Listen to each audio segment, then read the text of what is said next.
All right, thanks for that, Anthony. All right, so today we're going to be having a discussion on successful networking. I think it's going to be really good. I'm really looking forward to it. And yeah, welcome to everyone here. So we're privileged to have with us Sophie Hickey and Catherine Hastings. They're both from the TASA Applied Sociology Thematic Group. And we've also got Brady Rogers from Monash University. Brady's very active on social media, so hopefully he's got some really good pointers for us. Thank you to you three for joining us. I'm from the University of Western Australia, and I acknowledge that its campus is situated on Whadjuk Noongar land. I'd like to pay my respects to their elders past, present and emerging. As we're meeting on Zoom, I'm sure you come from various parts of the country, so yeah, feel free to acknowledge that in the chat. Just quickly, some housekeeping. This is being recorded and will be uploaded onto YouTube later, so if that's a problem, you can keep your video off or so. Also, could you just make sure your microphones are muted? For those of you who have not previously attended a TASA Thursday event, we first have a panel discussion with the invited guests, and then we open the floor for Q&A. In the meantime, feel free to post comments and questions in the chat, and hopefully the panelists can see them and maybe incorporate them in their answers. So before we proceed, I'll just introduce my speakers. Sophie Hickey is an early career health service researcher with a background in sociology and public health. She currently manages a large longitudinal cohort study of First Nations mothers and children designed to provide feedback to local service providers on best practice maternity care. And this program has seen profound reduction in preterm birth for women accessing the new model of care. As an applied sociologist based in a large hospital, Sophie works in a multidisciplinary team and uses institutional ethnography, participatory action research and implementation science to improve health services for First Nations people. Brady Rogers is a senior research fellow. He has an Arc DECRA and senior lecturer in sociology at Monash University. He's been studying young people's digital lives since 2007, researching the experience of how growing up today is digitally mediated. His recent projects have looked at the role of social media in queer cultures in the context of alcohol consumption, engagement with public services, and the impacts of social media on use on employment and professional identity. And lastly, Catherine Hastings is an adjunct fellow in sociology at Macquarie University. For the last 12 years, she's worked as a consultant on applied social research and evaluation contracts for government, the legal sector, assistance sector, and social enterprises. She's also worked on academic research projects in social policy and sociology at UTS, Macquarie University, and the University of Melbourne. Her research focuses on determining the structures and causal mechanisms that promote social justice and equality. So welcome to you three, and thank you very much for your generosity in sharing this time with us. We really appreciate it. So we'll get straight into the discussion then. We've divided the discussion into three sections: the why of successful networking. Quickly, we'll talk about what, and then also how, and that's going to hopefully be the real meat of the discussion and give us some good tips. So the first question is why. So why is networking necessary and or a good idea? What can networking achieve?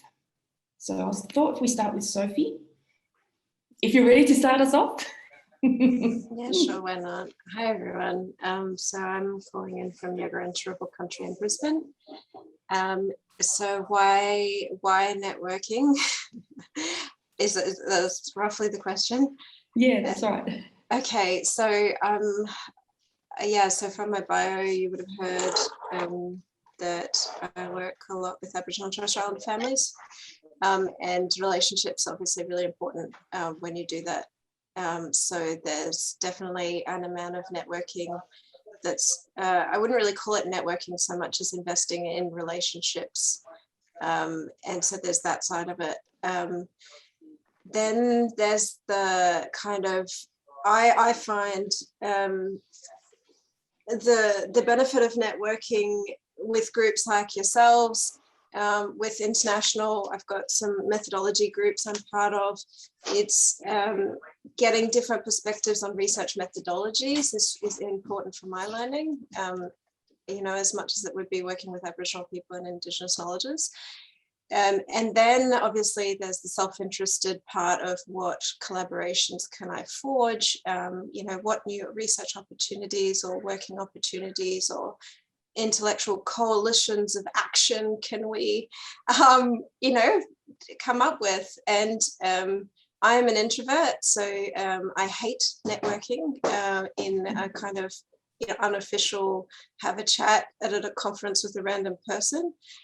But yeah, and we can talk about some ways that I've managed to do all of the above in a way that I find really actually rewarding and fulfilling. Excellent. We will definitely get back to you on the introvert thing. We we definitely want to know more about that later. Catherine, did you have anything to add? Yeah, I'm glad, Sophie, that you kind of separated the, I guess, more instrumental, it's about getting work from the relationships, because apart from the obvious opportunities for work and collaboration side of it, I think for me, one of the reasons for networking is that you find interesting people who are intellectually stimulating and with whom you can develop supportive relationships and actually, sounds a bit daggy, but you know, that sort of, you get to grow through having these relationships and develop your own potential at the same time. And I think the reciprocity is really important, that there's an opportunity through your networking to also offer that to other people. Thank you. Brady, did you want to add something? Look, just firm agreement with what Sophie and Catherine have already said. I was also thinking about starting with that point. You know, we're all sociologists, so we all understand the value of, you know, social connection and the value and importance of that. And I think networking at its core is that kind of connection. But I suppose in terms of, you know, more professional development, in scary quotation marks, thinking about the position of ECRs and postgraduates, networking is also really important in those terms, in terms of building a network, but also learning about what kinds of opportunities there are for postgraduate students and ECRs as they kind of look to forge careers and pathways in terms of employment. So there is that kind of instrumental value too, that the others have spoken about. And I certainly think that I owe a large part of where I am at the moment to that kind of networking that I did early on in terms of building networks, largely through TASA actually. The work that I've done with TASA over the years has helped me develop networks, which I can speak more about, that I think were instrumental in helping me find the kinds of opportunities that I did earlier on in my career especially. But I also really want to emphasize that point about sort of lateral networking, so networking with peers and kind of building communities and you know, networks that can help you through, like you can help others, they can help you to kind of build events or put together, you know, like Sophie was talking about, sort of methodology groups, reading groups, to put on, you know, larger things like special issues or edited collections. I think there's so much value in that kind of lateral networking amongst a group of peers with shared interests. It's not just about trying to meet senior people who might give you a job one day. So I think that's a really important point to emphasize. So if I hear the three of you as well, you're also saying that it's not just about the concrete work things that will come out of it, but it's also about simply relationship, that, you know, we live in this world and we work together, and even if you don't necessarily study the same thing as me, like, you can still work together. Yeah, if you don't mind me adding something. Yeah, I think sure. it's also because you just don't know which of the relationships that are going to be the ones that are fruitful from a work opportunity perspective. And I think the more genuine you are with the relationships and the connections that you make, then the more opportunities you probably will have. But being really, I mean, there is a point in being strategic, of course, but I think if our motivation, the why motivation, is about fundamentally the relationships and that reciprocity, then the rest just kind of happens, I think. Yeah, good. Yeah, thank you for that. That sounded really good. Okay, our next section is really what, and I thought we could just quickly identify some of the really common barriers. And I thought maybe the audience can get involved in this and post their barriers in the chat. And yeah, we might really be finding some common barriers here. So just really quickly, we'll go in the same order. Sophie, Catherine, and Brady, if you just want to quickly fire these common barriers out, barriers to networking, that is. I'd love to hear from you guys too, because it would help us maybe, or at least me, to see where I can kind of respond to you guys for it to be a benefit. Barriers, yeah, I said one, introvert. I hate this probably, yeah, I can't go up to randoms and start conversations. It frustrates me. And maybe it's that lack of authenticity in that act, to Catherine, about that genuine approach. But as PhD students, like for me, if I look at my networks were what? My supervisors and the other students, and that was it. It's only been in the last couple of years, so I'm 5-6 years post PhD. Actually, it's been since COVID that I've really intentionally built new networks on my own, like as in not because of my research team or my supervisors or my colleagues. And that's through the methodology groups and also the role in TASA. So the barriers is just simply like not actually being invited at the table, depending on your career stage, and then seeing, well, actually, I can just self-invite me through these formal kind of things like TASA offers. But yeah, that's probably not for me, so that's probably me. I was thinking in response to this question about, I guess, emotional responses that might be barriers. So that fear of actually annoying someone or looking foolish, looking like a goose because you say the wrong thing because you're nervous. And actually that little bit of embarrassment if the reason why you want to speak to someone is because you're a bit of a fangirl and just looking like a fangirl rather than someone serious. So I think for me, barriers are very about the emotional stuff and the sort of lack of confidence or feeling in some way at a bit of a loss. And that can come out in all the different contexts that I'm sure we'll talk about later in terms of how you can facilitate interaction. Another one, kind of an obvious one at the moment in terms of barriers is the COVID-19 context, right? Like that we're all in. And, you know, I think back on the kinds of physical conferences that, you know, we used to be able to go to and how they afforded particular kinds of opportunities of connection. And yes, the awkward moments like Sophie and Catherine have mentioned around going up to someone and feeling like a, you know, a fan and, you know, that kind of, those sorts of anxieties. But that's how do we replicate that in digital spaces? And, you know, this is a challenge that we have. I've been to a bunch of online conferences in the last couple of years now. And it's really difficult to replicate those sort of interstitial moments of, you know, in the hallways after a paper or at morning tea where you can go up to someone and ask them a follow-up question. You know, when we're in a Zoom environment like this, as soon as whoever's running it says, okay, we're done, everyone rushes to press that leave button because of that awkwardness. And it doesn't allow for those more informal conversations. So I think that's a really key barrier. And in addition to what the others have said, I think there's a really important function of mentors and supervisors here. So, you know, as Sophie mentioned, when you're starting out, your PhD supervisors are your kind of initial network. And some supervisors and mentors are better at this than others.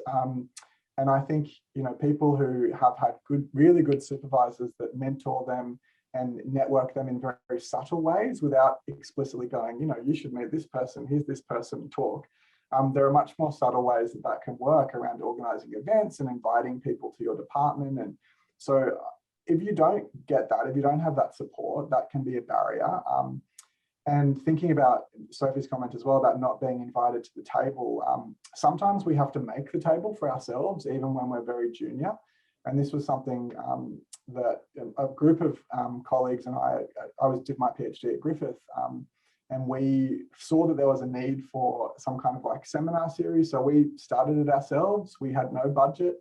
We eventually got some support from senior people in our department, and just building things like that. You know, you don't have to be a professor to invite people that you really admire to come and speak or to be part of a webinar. I think that you can build that table and you can kind of be active in that space. Of course, it is, you know, quite challenging sometimes to overcome those anxieties and uncertainties, but yeah, I think that's a big part of it, is trying to build those networks as junior people as well. Good, thank you. Been a few comments in the chat if people just want to keep an eye on those as they come through. Some of them, yeah, a lot of them agree with you. All right, shall we move on to the how, which is really like how to, Brady's already spoken a little bit about this, how to build those networks. I've got a few different questions here, so I'll just sort of go through them one by one. So yeah, given that these are real barriers, so how does one network, and do you have any practical tips for successful networking? I was just thinking more generally here. I thought if we could start with Catherine here, because I liked in your email how you talked about, you know, your old school methods, which I thought sounded what I had heard and been taught in my, you know, career workshops or whatever it is that I've been going to. So it didn't sound that old school to me, but yeah, maybe if you could start us off here. Sure. I think my comment was related to the fact that I'm incredibly crap at social media. I don't do it. I don't feel comfortable doing it. I'm old and I don't spend a lot of time kind of on my phone. So it's a thing. But on the other hand, since I was 20, I've been doing contract work. So I've always had to manufacture work for myself out of my networks. So I kind of feel like those methods work for me. And so I haven't felt pushed into going down the social media kind of path. I do have a LinkedIn profile, but you know, I don't really use it. So yeah, what I was going to say as a sort of overarching thing is, I think that being interested in other people, being interested in other people's work, changing the focus of why you do it to be thinking about what pleasure you would get from hearing more from them or having more interaction from them has been a big motivator for me. And alongside that, I mean, it's the reciprocity again, you know, that having the conception that by contacting them, there are potentially things that you'll be giving them. It's not just all take. And I think one of the obvious implications or translations of that is people actually really like to be approached for advice. They like to be approached for you to say, oh, that paper or that presentation, it really had an impact on me for these reasons. Like, it needs to be something, I think it works better, you know, if it's something real that you have a genuine enthusiasm for, but actually turning it around to being initiating with a gift in some way, I think makes a big difference. And that that when you just in general, without thinking about in what context you approach people, but when you do approach people or have the opportunity to talk with them, that you have a specific question or a specific piece of information that you want to pass on or that you want to ask from them, so that there's a reason for that interaction. And I think that's really helped me feel more confident just in general about making those connections, so that my priority is actually, I'm just interested in this person or interested in this person's work, and letting that initial interaction flow from that. And then the second part of that is to be able to talk about who you are, what motivates your research, what's interesting to you at the moment, with a degree of enthusiasm. So to not be embarrassed or ashamed of actually saying, oh, you know, these are things that I'm really interested in and really drive me, and seeing where there are connections to that person's work that you make in the conversation. I think they're sort of general principles for any interaction, whether it's a conference or asking for a coffee or, you know, writing one to ask their advice about a particular thing that they'd written or methodology or whatever. Yeah. Yeah, thanks for that. I think, Brady, maybe if you want to talk a bit on this as well. Catherine's the social media, what would we call it, introvert, not going there, and you're supposedly the social media expert. loser. So maybe if you could speak up now. Yeah, look, I totally get why people are reluctant or ambivalent or resistant even. Social media can, of course, be, a really contentious space.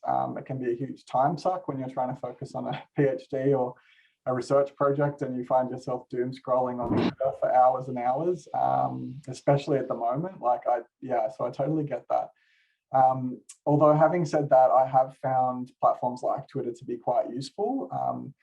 I really use Twitter for, mostly kind of seeing what's happening with what my peers are sort of up to. I like to see people share, their new publications. But it really kind of grew for me around physical conferences. So, TASA, for example, often has a hashtag.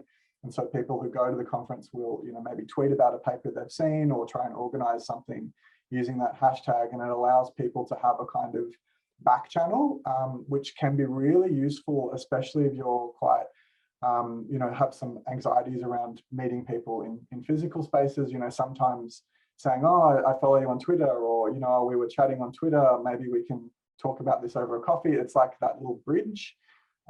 We talk about the idea of bridging capital, and social media affording people that capacity to bridge those gulfs sometimes. And I think that it can be quite useful there. But yeah, you have to make it work for you, right? Like, I study social media, so I'm very online. But of course, you have to step back and realize when, okay, actually looking at this stuff all the time is not having a good impact on me. Maybe I need a break, or maybe I need to filter it out, or think about having multiple, accounts so that I can manage that in different ways. So yeah, look, it can be useful, but it can also be a real time sink and a rabbit hole. So I think, but I just want to really echo what Catherine said around approaching people that, whose work you admire. If you read someone's paper and you think, oh, that was really great, don't be afraid to just send an email. It could just be one line saying, I just read your paper. Maybe it was from like 10 years ago, but whatever, I really enjoyed it. Thanks. And that's all you have to do. That would really make someone's day. I mean, if I got an email like that, I would be like, perfect, thank you. And then I might even try and say, oh, I'd love to hear about what you're doing. Maybe we can arrange a time to chat, or are you going to this conference? Maybe we can, meet around it. So, networking doesn't just have to be about the sort of extractive. It can be the sort of, as Catherine was saying, that sort of authentic, genuine curiosity and letting people know about, what you found interesting. So, yeah, so I think that it can be a bit of both, but it's also, you can, slide into someone's DMs and say, hey, I really enjoyed that paper you tweeted about, or I totally empathize with this thing that, you're dealing with. Thank you for sharing it. That can be enough sometimes.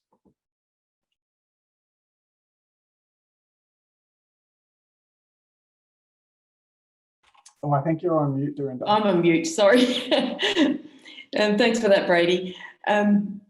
Before I go on to Sophie, there's a question for you in the chat, which is about being proactive. So it's not about social media as such, but it's also about being proactive and just, getting the guts to go out there and ask. So the question is, should postgrads ask their supervisors to help introduce to key people? And that was really in relation to one of your previous comments about your mentors and supervisors. Yeah. Do you want to go, Sophie? Do you want to have a... I'd been thinking of answering that one. And cool. But Brady, if you've got something, because it was asked to you. I was just very briefly going to say, absolutely. You should, depending on the kind of relationship that you have with your supervisors too, right? Like, I have the kind of relationship with my supervisor, and I hope that I have the kind of relationship with my supervisees now, my students, where they could very openly say to me, I've been reading this person's work, can you introduce me to them? Sometimes there are strategic kind of caveats where it's like, if that person could be a potential examiner for you, your supervisor might say, let's be careful about how we manage this. You definitely don't want to write with a potential examiner, and even sort of, knowing them more closely could raise some conflict of interest issues. But beyond that, yeah, go for it, I reckon. That would be my short answer. Yeah, thanks for that. All right, Sophie, go for it. Yeah, so I would add to that it probably depends, but you shouldn't limit yourself because of that. So I have seen, so maybe not in my experience, maybe it is my experience or what I've seen around, is this can work in different ways, where I've seen supervisors potentially not introduce people, A, because they wouldn't think to do it, and B, because they're worried about their own reputational risk in case the student says something or looks, you know, whatever. So that's a dynamic which I hadn't guessed before. But there's kind of this, yeah, I know, right? There's kind of this added layer of, I don't know, reputation. It depends on what you're asking. I guess what they don't want is for you to become a burden on that person. So that's just random, and I'll leave that there. And so this can work really well talking to your supervisors if your supervisor is a crazy extrovert. So you just need to follow them around at a conference and you meet everyone. I've definitely done that. And I've also done that with people that aren't my supervisors. Yeah. And then there was a comment from Anna that was saying it's difficult or puts you off when you don't have a specific objective. So that's, I guess, what I've specifically done. So in that conference, obviously that's not happening in real life anymore, but when I'm with the extrovert who needs to go to the toilet, so they don't leave me by themselves, if this person knows me well, they go, this is Sophie, she does this. This is so-and-so, they do that. And maybe there's like something, do you want to talk about that? And I'm like, oh, thank God, I can have an actual conversation with this random person. Is anyone here agree? That's a great comment. You should find them. They are very beneficial, but it's so exhausting. Sorry. And then the specific purpose thing. So I love what you said, Brady, about emailing people that you've really enjoyed a paper or a piece of work. I have done that, and it's been really lovely. Mainly because, yeah, I did it because I was like, you know what? This person's taken a lot of time and I really feel like I got what they were doing. And, you know, this hasn't been done before. I think this deserves like a celebration. And that could be a student's paper, you know, that I don't know as well as much as someone a bit fancy. And then from that, like you said, there's random conversations that can happen. So the purpose, having a purpose for me, what has been helpful is taking maybe formal memberships in particular groups. So some of you might know I'm the convener for the applied sociology, which was a rash decision because obviously I have to, you know, talk to people. But it's forced me to do that, and it's forced me to meet all these new people like Catherine that I wouldn't have met before. And, you know, so because I'm convening the thing, I have to be there and I've got a purpose. I'm facilitating a discussion of other people.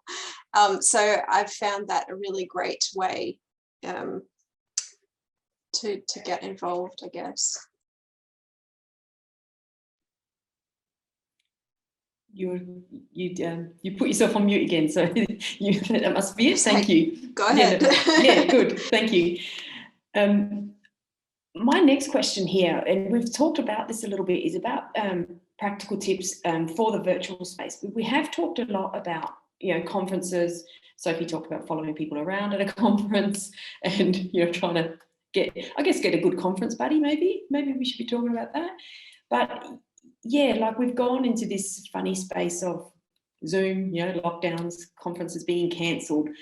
I guess, if you haven't touched on it already, what have you done to adapt to that new space? Who'd like to go first? I went to a conference last year, and this was the only time this actually happened. And it was mostly because they were very disorganized. So you know how normally, if you turn up to a conference session, you'll be held in a waiting room until the minute that the session is supposed to be starting. Well, this conference was chaotic, and they just had one room and everybody just came in and out of, you know, the room, which meant that you could turn up 15 minutes early and actually talk to people, because no one was talking. So it was really possible to just say, oh, I heard your presentation on X. But you're having a conversation with 10 other people in the room, but having an opportunity to do that was great. But then I've been to other conferences where those opportunities didn't exist. And then I was using the sort of chat function to make those connections and swap email addresses. And I guess the thing, with even a face-to-face conference, having that discipline to follow things up afterwards, I think is really important, because the people that you meet once, have a little baby connection with, I think, unless you follow it up, it's not necessarily going to be very fruitful. So even if you use the chat function to connect with people during a talk, for example, to then follow it up with an email and try and sort of maybe have a separate Zoom with them, either within the conference or after it, or swap some papers, or send them, they were interested in something, send them a resource afterwards that you found useful, particularly if it's an area, obviously a conference where either the substantive topic area or the methodology or whatever is something you're also interested in. There's a good chance that you'll have material that they may find useful, and vice versa. But I think there's still, I still think how you make the contact is almost the trivial part of it. And the much more important thing is then how you follow it up and how you turn it into an opportunity for gift giving and gift receiving, and how that then builds relationships. Yeah. Okay. Can I give an example of what Brady said about, I think it was Brady, yeah, the sort of, emailing someone to say, I really like this paper. And I did that to someone whose paper was actually going to be quite important for my thesis, and talked a little bit about that and what my interests were and why her paper was going to be so important, because of the questions and concerns that I'd had, and what she had said, was really specific. And then 6 months later, I met her at a conference, and having sent that email, I was able to walk up to her and say, look, you won't remember this, but about 6 months ago, and she went, oh, no, I did remember. That was so kind of you. I really, blah, blah, blah. And a year later, I was doing a 6-month research fellowship with her in Manchester, as part of my PhD. So, yeah, exactly, Sophie. So theatrical, but so true. So but not every interaction you have is going to end up like that, but you just don't know. Yeah, yep, sounds good. Who would like to speak as well on this? I think, I think there are conference organisers at the moment are scrambling to try and, put things on that replicate but maintain communities. And so my initial instinct was like, conference organisers need to be better at doing this kind of stuff, but actually they're struggling just to keep schedules alive. And as someone who's tried to organise several events, as I said before, replicating those kind of interstitial moments, those corridor moments, the before and after. Like, I love your story, Catherine, of the chaos of that event you attended that enabled you to just be able to chat to people. One like very practical kind of, small thing is about, side chats or like group chats where you might meet someone at a conference, and then I've been, doing this just as a normal kind of part of my sort of social aspects around conferences. But the people that I've met when I was much more junior, when we're going to a conference, we'll always have like a group chat where we can kind of organize on the side and arrange things. And as time goes on, we sort of add new people. But that didn't start from the beginning, right? Like, I remember the very first TASA conference I went to many years ago. I very much stuck with my supervisor and a couple of the people from my own department that I knew, but I didn't really meet or make new kind of contacts. It wasn't until the year later that I went again that I was like, oh, I remember that person from last year, and I'm more confident with chatting to that person. So don't expect that it will happen straight away. It's not like that for everyone. Some people maybe, but it wasn't for me. And then I think you can build those kinds of side chats, group chats, especially in a kind of digital space. And one example of this, last year, we had a digital intimacies conference, which has been going for like 7 years now. And I started that with a colleague at UQ, Nick Carra, and Amy Dobson, who's now at Curtin many years ago. And we've got this sort of like side chat thing now where once the conference starts, last year, a few of us created a kind of Discord chat server, which some people might use, but if you're not familiar with it, it's kind of like voice chat, but also kind of text chat. And I think setting up those sorts of things is such a useful thing to do. Like even a Zoom chat, you know, there's a particular kind of function of the Zoom chat that allows people to speak, but not speak over others and kind of contribute in quick ways. So I think digital technologies, the kind of virtual conferences we're having now, do have those sorts of opportunities for us, but sometimes we have to make them ourselves because the person trying to organize the program and schedule and catering for some people, but Zoom links for others, like it's really chaotic. And I think wherever we can step into those spaces and try and forge those networks. So that will be my tip, like saying, if anyone wants to join a side chat, or, you know, here's the link to our Discord server, or, you know, message me on Twitter and we'll put you in a group chat. Like those sort of little things can be quite helpful, I think. Yeah, good, thanks. Sophie, did you want to add to this?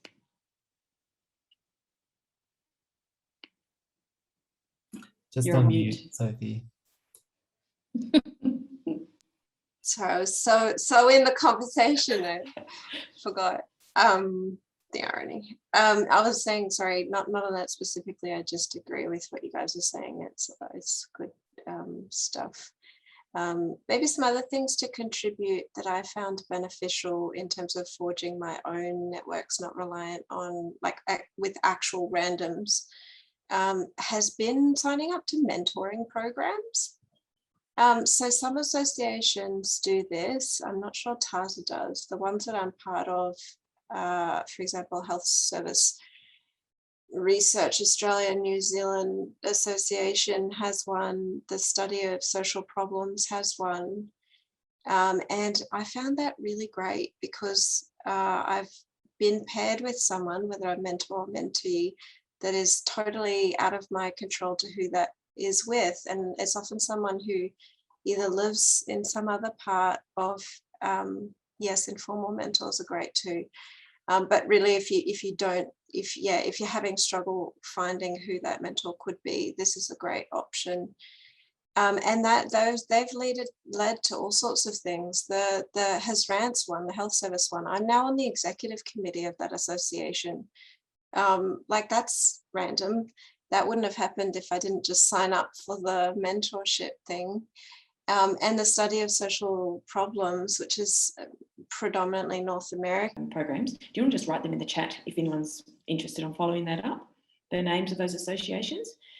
All of you have touched on this already, but we specifically, you know, a postgrad group here, largely, and ECR. So yeah, was specific suggestions, concrete things that PhDs can do already. Some of you, like the mentoring, you've mentioned it already, following up emails. Yeah, anything else that anyone wants to add to this? I might just jump in because there's a question actually there for me from good. Giselle about the example I gave and whether that affects whether that person could be an examiner. I was actually really pleased that she was someone I was initially, got to be so careful, haven't I? I think, let me say something general about examiners, because examiners is something I actually wrote down as a PhD tip, is to be a little bit strategic about who you think your examiners should be. So obviously they need to be of a certain caliber and knowledge and all of those good things. But also, are there ways in which them having that fairly big contact with you from having read your work to that level? I mean, they're, apart from yourself, in my experience, they're the only people that read the whole thing, you know, like even my supervisors. So, you know, they probably know your work better than anybody else. And if they like it, there's real opportunities, I think, there for them to go to bat for you.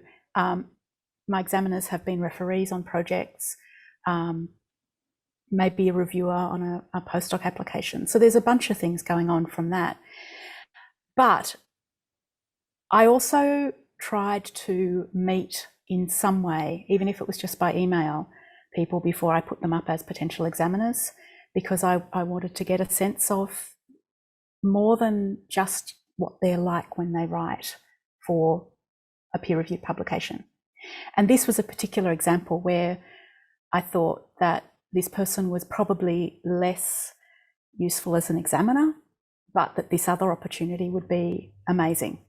So there was a really specific decision there for me, because she wasn't such an obvious candidate as an examiner. The other thing I was going to talk about is writing groups. Macquarie, where I was, had a process for writing groups, but for reasons I won't go into, I had to follow one of my supervisors overseas for 6 months because it was the only way to get the technical expertise that I needed from them. So I was overseas when a lot of that stuff was established. This was pre-COVID. There wasn't the opportunity to do it online. So I, at a methodology conference, rounded up some other early career PhD kind of people at a similar place to me in terms of their needs and interests, and made an invitation for people to join a writing group with me. And there ended up being 4 of us, and we've subsequently published together and presented at conferences together. And we're all in Australia and New Zealand, as it turned out, although it didn't necessarily have to be like that, but that helped facilitate it probably. I think that even if your university doesn't offer them, have a think about whether this is something that could be useful to you as a pedagogical tool for learning to write and be an academic and all of those things, but also because of the opportunities that may then give you for collaboration, for that sort of support that then builds your network. There's a great book which I'll, it's called Writing Groups for Doctoral Education and Beyond, by some Australian academics, and it's an edited book. There's some fantastic ideas in there for how and why writing groups could be useful, what they might look like. And so that was something I think that it has multiple benefits, and one of them is networking. Yeah, okay, excellent. I'm going to go to the next question because we have talked about PhDs for quite a while, and this is the favourite, which we got touched on right at the beginning by Sophie, about being an introvert. And maybe we'll start with you, Sophie, about how to overcome that. Well, I think I've given some examples already today, so it's a bit tricky. But I guess you never really overcome it. It's part of who you are. But I think that I don't see that as a weakness in any way. If anything, it pushes me to be more genuine in the relationships that I embark on. I guess I didn't mean to overcome being an introvert, but more overcome that barrier to networking. Yeah. I mean, for me, one of the big things that has made it easier is volunteering for positions. So whether that's a volunteer at a conference, so that was something I did as a student. That helps everyone out, and you get to meet people because you're like, do you want this shirt? Oh, you also wrote that book I read last year. So that would be my my another one to add. Brady, did you want to add something to this? Yeah, look, I think just kind of agree about volunteering for those more formal kind of committees or roles or groups, because for introverts, it gives you a structure, and it's like you're there for a reason, and there's like an agenda to follow, and you have to do this task. And so the networking kind of comes organically from that. And like a plug for the TASA postgraduate subcommittee too, like that Anthony's leading at the moment and that Dorinda's and other people are a part of. I think these sorts of structures give postgraduate students great opportunities, but also, not only opportunities, you're obviously putting a lot of energy in, and it's producing a really useful thing like this event. But yeah, postgraduate students shouldn't also be afraid not to nominate for the executive committee. It's possible, I think, in TASA's constitution that the president of TASA could be a postgraduate student. It hasn't happened. But, so don't be afraid to go for these sorts of things.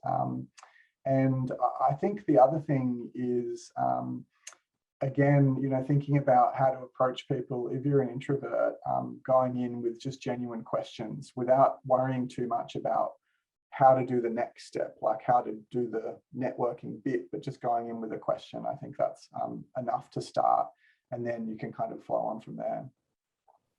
Yeah, good. Thanks for that. I must add to your comment there about, being in this postgrad committee, it gave me the boldness to write to you three and say, oh, would you like to do this? Otherwise, I wouldn't have done it. Catherine, just quickly before we open up to the floor, did you want to add anything? Yeah, I just wanted to say, just practice, and practice on people who are not scary. So, practice on someone who's another PhD student who presented at the pre-conference workshop for PhD students, or that you sat next to at lunchtime at that pre-conference workshop, or someone that if you go to an HDR seminar that your university runs on how to write your papers or something, have a chat to the person next to you who's also a PhD student, even if they're not in your faculty. Just practice talking to people. And I think then it's like anything that you practice. You just get better and more confident at it.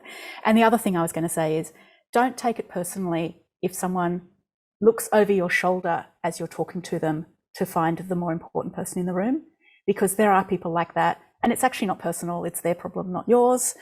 And not everybody's nice, but most people are. At least that you won't come away feeling like a stupid person. Like, it's not worth worrying about it when it's, they could be having a bad day. Nothing to do with you. And the more you practice, the better your hit rate's going to be in terms of just having a nice interaction, even if that's what it is. Yeah, thanks for that. That's a good thing to remember. All right, I'm going to open up the discussion now. So if anyone has a question, you can specifically ask somebody, or if it's a more general question for all three of them to answer. Just, I think we're a fairly small group, so just unmute yourself and go ahead and ask the question.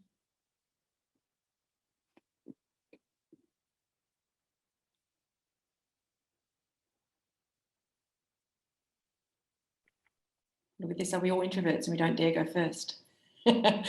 Philippa, go for it.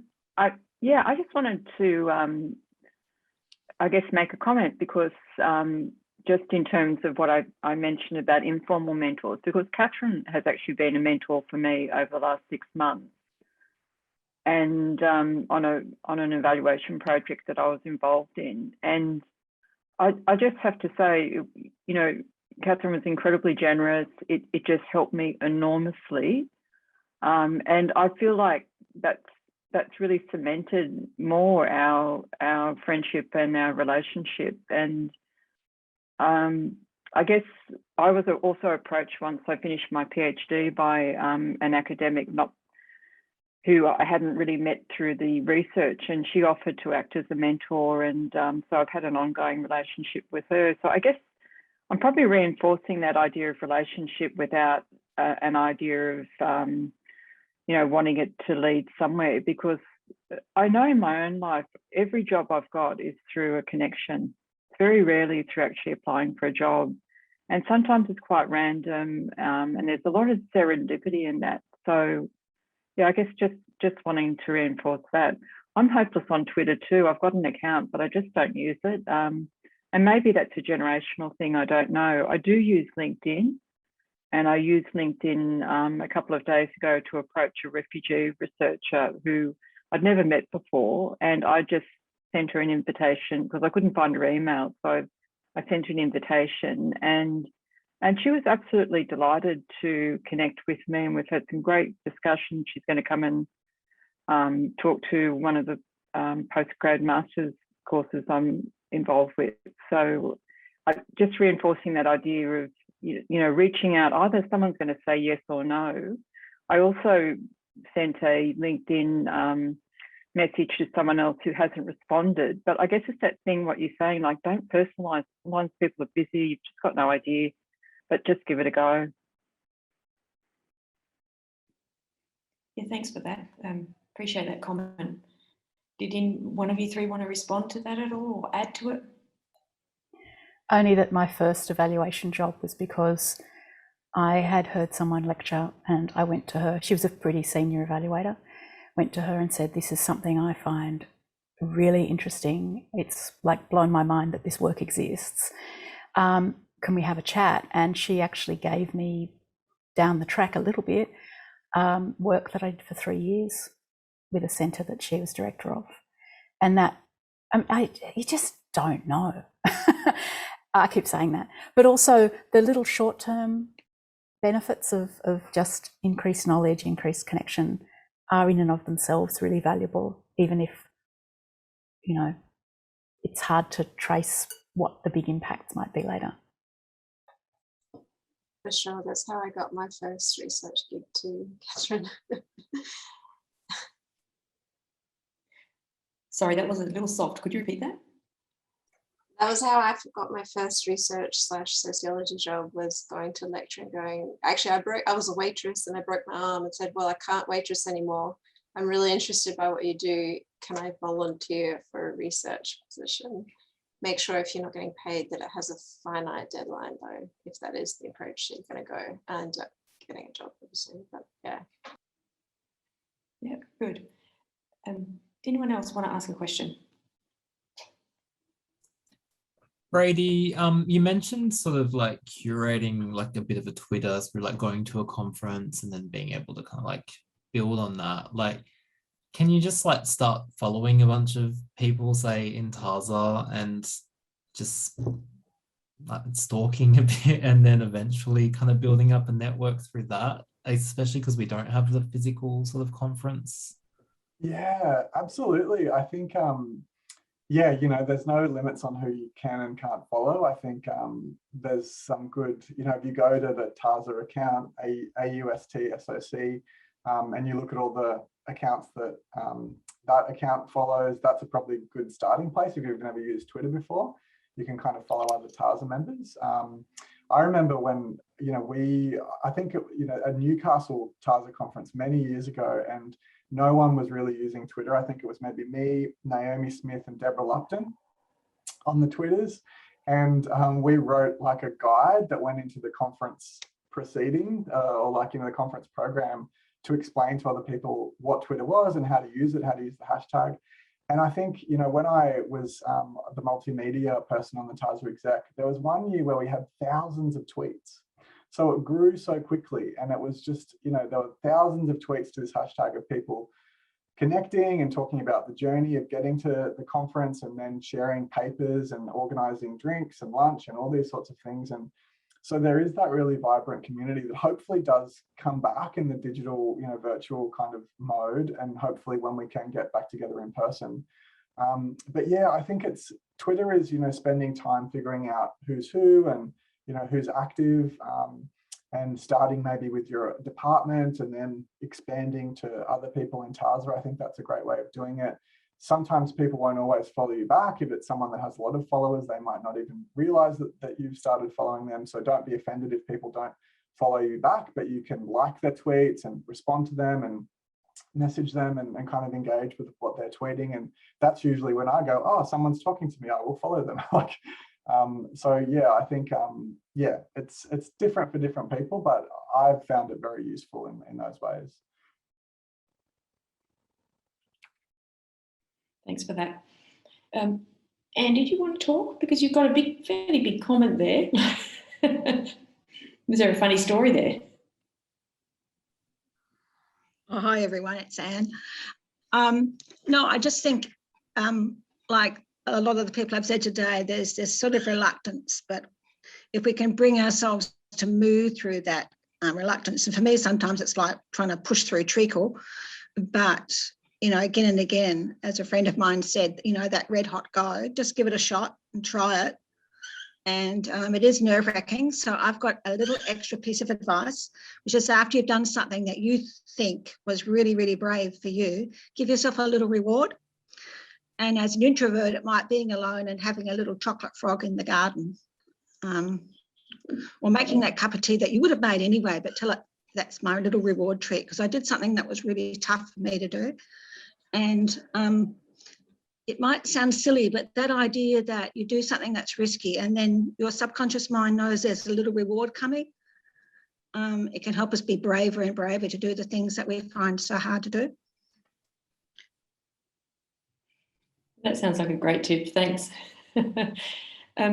we've been talking about the TASA conference, which will be coming up at the end of this year. So I think it'd be great if we could go to that and maybe try out some of these tips. And yeah, I believe that the TASA conference will also be arranged with the thematic groups as well, or not, somewhat. Yeah, so there you go. We can all sign up to thematic groups. Yeah. Does anyone else have a question? Or a comment? Comment is okay too. If the postgrad or ECOs in the audience don't have a question, depending on time, I was actually really interested, Catherine, by what you said about you use your networks and as part of your consultancy. You know, the work that you've done since you're 20, how you've gone about running your own business, I guess, being self-employed as a consultant based on those connections, because I guess that's quite, you know, like it's a big deal. Yeah, there's a couple of things. Your work actually does your networking for you to some degree. So if you're good at it, if you're able to communicate with people in the context of your work, give them what they need, understand their needs, all of that gets forwarded on, passed on to others, and you get work again, and you get recommended for work. I think that being helpful and useful to people, even if there's no immediate chance of that leading to work, I keep saying it, you just never know where it will end up. So I hesitaate to say it these days because I think the landscape has changed and there's a lot more exploitation in the context of internships and doing pro bono work now. But in the early days, I would offer to do particular projects, time delimited, very well scoped, for organisations that I trusted and had a belief in. And I would do that as a way of increasing the knowledge that people had of me and the capacity of my written work to also speak for me. So building up a body of work as well as a body of relationships that will speak for you.